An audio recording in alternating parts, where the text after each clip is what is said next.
Hey guys, as some of you might know, I've been picking up outdoor climbing a whole bunch more.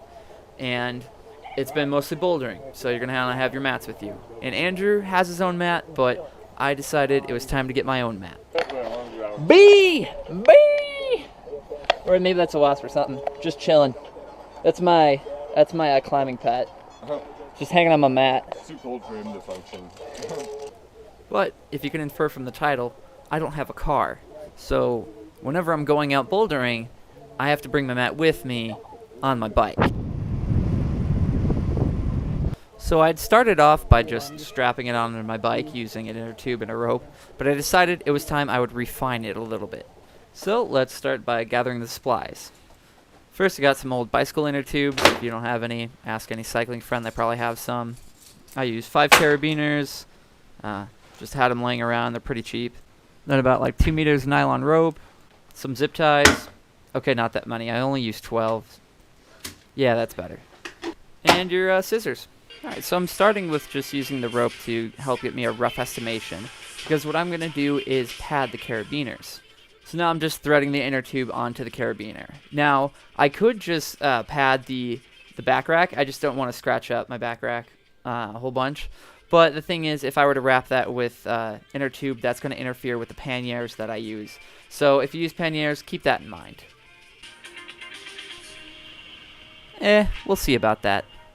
So with the inner tube threaded onto the carabiner, I've left it so that the gate is free to open and close. I don't have any of the inner tube on the gate. But what I do then is just to secure it, make it sure it stays in place, I'm just zip tying each end with a small zip tie and then just chopping off any excess.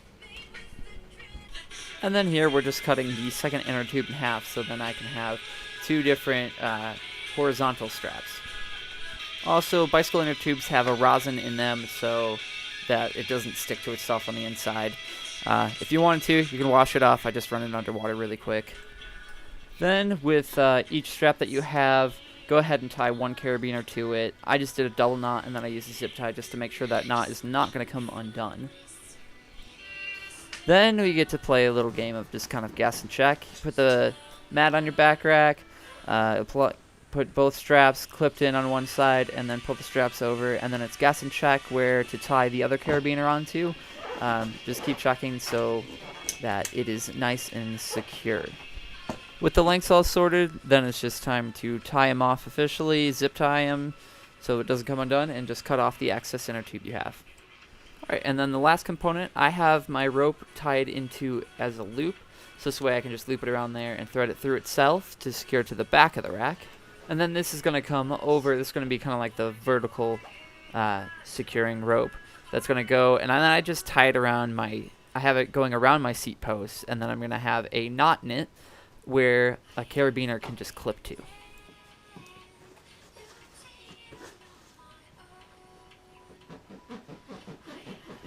And there you have it. That's all there is to it. And now I'm just shaking the bike. This is more wobble than you're ever probably going to get on the road.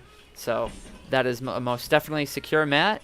So overall, this project took me a little over 30 minutes. I mean, there's guess and check involved, and cost me almost nothing. So I'm very pleased with the results, and you can bet I'll be using this setup quite a few times. Hope this helps you out if you're thinking of trying to go bouldering without a car. And happy climbing. Stay safe out there, guys.